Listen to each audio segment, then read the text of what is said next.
quelques instants, le journal.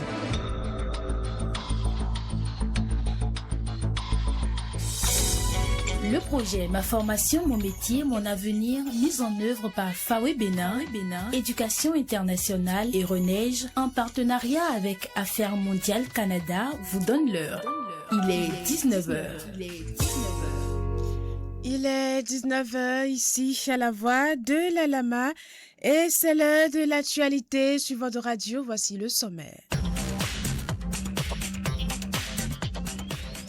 Le ministère en charge du budget et de la fonction publique organise du 27 au 31 juillet un atelier d'appropriation des principes et valeurs du partenariat pour un gouvernement ouvert. Cette rencontre réunit plusieurs acteurs publics, la société civile et des partenaires. Les détails à venir. Le Bénin engage une nouvelle phase de sa politique de modernisation juridique avec l'installation officielle du comité permanent de la Commission nationale de réforme du droit. Le président Romuald Wadani a procédé à leurs installations. Les détails dans quelques instants. Le ministre des Trois Ordres de l'Enseignement ont publié le calendrier de l'année scolaire 2026-2027 au Bénin. C'est à travers un arrêté interministériel en date du mardi 28 juillet 2026. D'autres informations seront également au rendez-vous sur le continent. Deux pays à visiter ce soir, le Ghana et le Sénégal. Le sport sera également au rendez-vous. Ce sera une présentation de Thomas Roundjo. Et c'est Cyril Kodji qui assure la partie technique à ce microphone. Bernice Koukoudui. Le ministère en charge du budget et de la fonction publique organise du 27 au 31 juillet 2026 à Cotonou un atelier d'appropriation des principes et valeurs du partenariat pour un gouvernement ouvert PGO. Cette rencontre réunit les acteurs publics, la société civile, le secteur privé et les partenaires techniques et financiers afin de renforcer leurs capacités et de valoriser une compréhension et de favoriser une compréhension commune des principes du gouvernement ouvert. L'atelier constitue une étape clé dans le processus d'élaboration du premier plan d'action national du Bénin, fondé sur la transparence, la participation citoyenne, la redevabilité et la co-création des politiques publiques. On écoute ici Mireille Hortense Kodjovi, présidente du comité technique du partenariat pour un gouvernement ouvert, PGO. Depuis hier, nous avons entamé la formation du comité technique en prélude à la consultation citoyenne départementale. Donc tout se passe bien. Cette activité est financée principalement par PAGOF Expertise France. PAGOF, c'est la branche de l'Expertise France qui s'occupe des gouvernements francophones pour le PGO. Donc nous les remercions, c'est eux qui ont financé l'activité. Et la prochaine étape, ça sera, comme je l'ai dit tout à l'heure, les consultations citoyennes départementales. Donc nous irons dans les départements, les 12 départements du Bénin, recueillir les aspirations du peuple et après on va procéder à l'analyse de ces aspirations et au cours des tables rondes que nous aurons à animer très prochainement, ces tables rondes vont permettre de les prioriser, de les hiérarchiser et de sortir le premier draft du plan d'action national pour le partenariat. Jean-Pierre Deguet, vice-président du comité technique PGO, revient sur le bien fondé de cet atelier. Il explique également ce que c'est que le partenariat pour un gouvernement ouvert PGO. Le partenariat pour un gouvernement ouvert repose sur des principes, des valeurs que tous les pays doivent respecter. Et le Bénin a mis en place des instances de co-création qui réunissent le gouvernement, donc l'État, donc l'administration publique, la société civile et le secteur privé. Donc il est important que ces différents acteurs s'approprient ces valeurs, ces principes du partenariat pour un gouvernement ouvert, parce que désormais engagés dans ce processus de co-construction, je pense que c'est main dans la main que nous devons donc avancer pour atteindre les objectifs, pour pouvoir prendre des engagements. En fait, ce processus, le Bénin doit élaborer son premier plan d'action national. Et avant d'élaborer le premier plan d'action national, le Bénin a mis en place le comité de pilotage, le comité technique, des groupes thématiques. Je vais citer le groupe thématique transparence budgétaire, redevabilité, lutte contre la corruption et intégrité, accès à l'information, gouvernance numérique, participation citoyenne et accès à la justice. Voilà les groupes thématiques qui ont été mis en place. Et dans chaque groupe thématique, vous avez de façon paritaire des acteurs du secteur public et des acteurs de la société civile et du secteur privé. Et tous ces acteurs doivent être renforcés. Donc c'est le but donc de cet atelier, parce que nous avons déjà engagé le processus devant nous conduire à l'élaboration de notre premier plan d'action national. Déjà, il y a eu des consultations. Je voudrais rappeler qu'il y a déjà un état des lieux qui a été validé, donc tout un ensemble de travail qui se fait, et donc qu'il est important que vous avez vu, tous les acteurs sont ici, vous avez les institutions, le gouvernement, vous avez la Cour des comptes, vous avez le Parlement, vous avez le secteur privé, vous avez les acteurs de la société civile ici qui sont réunis. Et donc c'est pour que ce forum multi-acteurs, tout le monde soit outillé et pour pouvoir conduire le processus.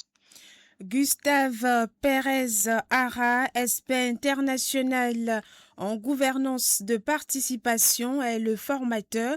À cet atelier, il parle de l'importance du PGO et des communications abordées au cours de l'atelier. Et je suis ici pour appuyer le Bénin sur ce processus de formulation du plan d'action dans le cadre de le partenariat de gouvernement ouvert. Le PGO, c'est en fait une initiative internationale. Et ils ont des membres de pays qui sont membres de cette organisation.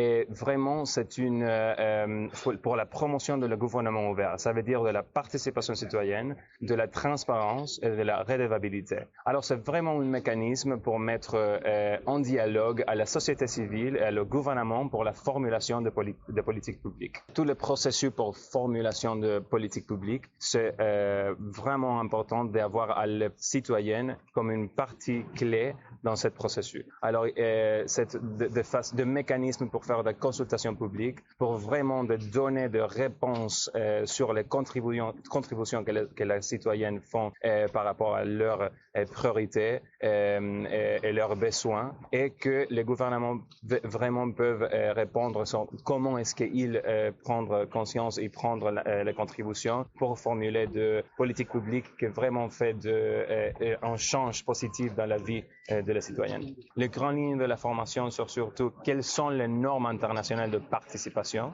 quelles sont les normes internationales de transparence, quelle est l'information qui doit être publiée pour toutes les citoyennes qui veulent être partie de ce processus, et commencer à avoir un processus pour formulation d'un plan d'action concret avec des activités de jalons concrets pour vraiment avoir un gouvernement ouvert au Bénin.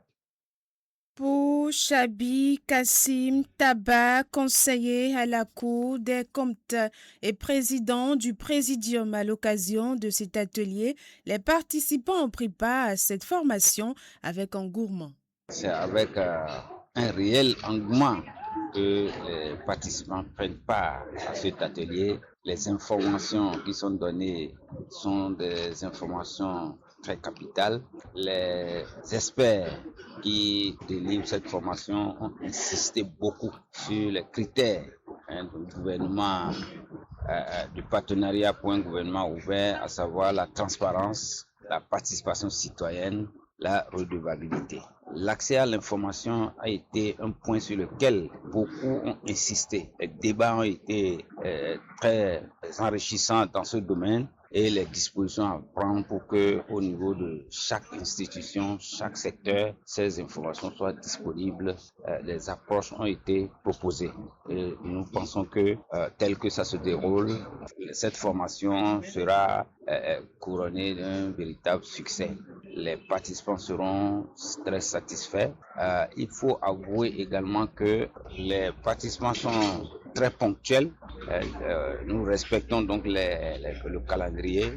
Hier, le démarrage a été un peu difficile, mais par la suite, nous nous sommes remis et tout se déroule très bien. Donc aujourd'hui, les différentes normes à respecter au point de 5 ont été abordées. Donc les explications au niveau de chaque norme, les dispositions à prendre ont été également fournies aux participants et nous pensons que nous allons nous approprier donc de ces normes et permettre à chaque institution de pouvoir s'auto-évaluer. Quelques informations en bref à présent à travers un arrêté interministériel en date du mardi 28 juillet 2026. Les ministres des 3 ordres de l'enseignement ont publié le calendrier de l'année scolaire 2026-2027 au Bénin.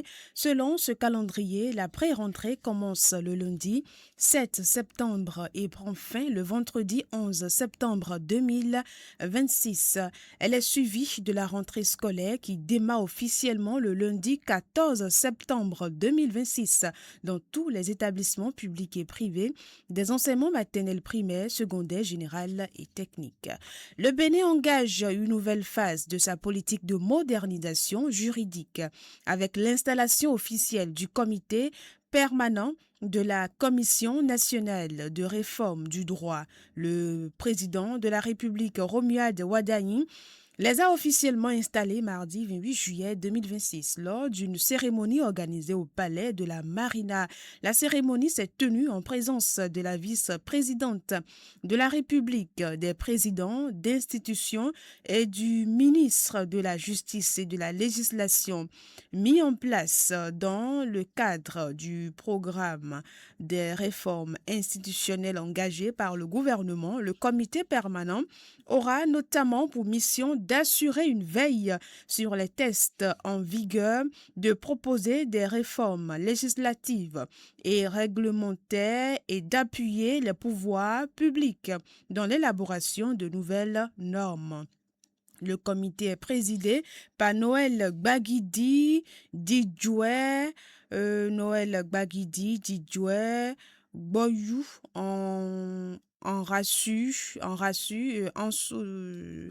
le comité, bien sûr, oui, le comité est présidé par Noël Gbagidi Didjoué Boyou en assure la vice-présidence, tandis que Igor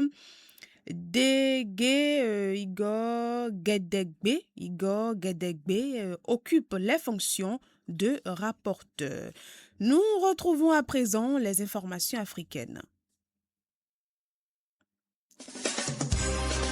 La main info, les informations africaines. On démarre les informations africaines ce soir par le Ghana. Le président gabonais Brice Clotaire Nguema a entamé mardi 28 juillet 2026 une visite officielle au Ghana avec pour objectif de renforcer les relations bilatérales entre Libreville et Accra et d'explorer de nouvelles perspectives de coopération dans des secteurs stratégiques. Les deux dirigeants vont échanger sur plusieurs dossiers d'intérêt commun, notamment le développement des échanges commerciaux, le renforcement de la coopération économique, la sécurité régionale et les enjeux liés à l'intégration africaine.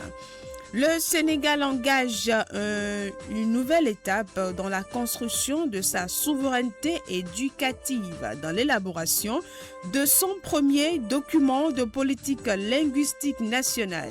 C'est un cadre stratégique destiné à renforcer la place des langues nationales dans l'enseignement, la transmission des connaissances et la valorisation des patrimoines culturels. La validation technique de ce document s'est tenue mardi 28 juillet 2026 à Dakar lors d'un atelier présidé par Moustapha Mamba Guirassi, ministre de l'Éducation nationale. Cette rencontre a réuni des universitaires, linguistes, chercheurs, spécialistes de l'éducation, représentants de la société civile, ainsi que des partenaires techniques et financiers autour d'une ambition commune, bâtir un système éducatif davantage connecté aux réalités linguistiques et culturelles du pays.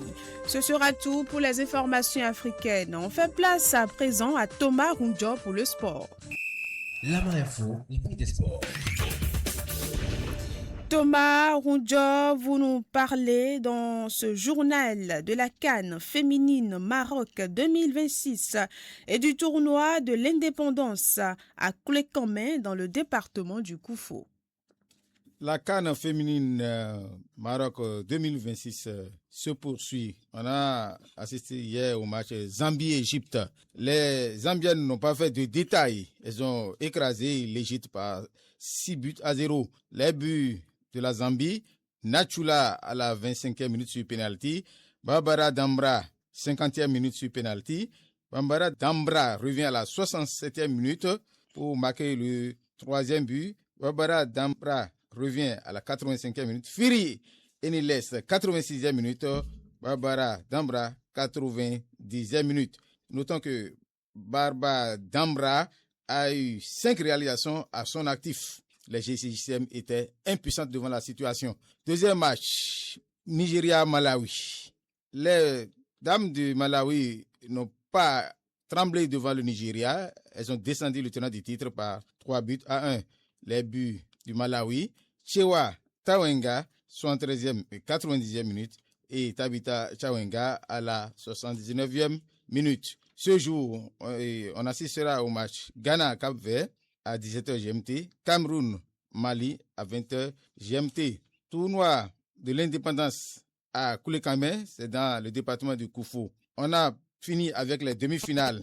Clécamin a battu Ayahohwe par 6-5 après les tirs au but. Adja Romain a battu Joto par 4-1. La finale se jouera le 1er août. Et c'est sur la page des sports que nous refermons ce journal. Cyril Fodji, Bernice Koukoudui, merci de nous avoir suivis.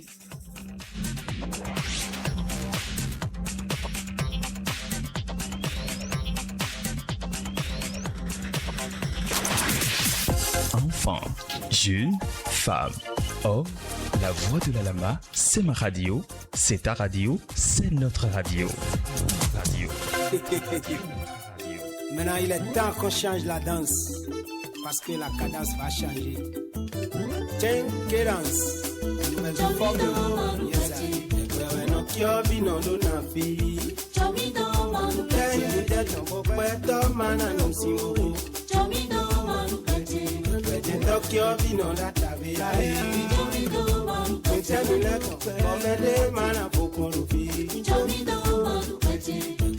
Tokyo vino la tavisi.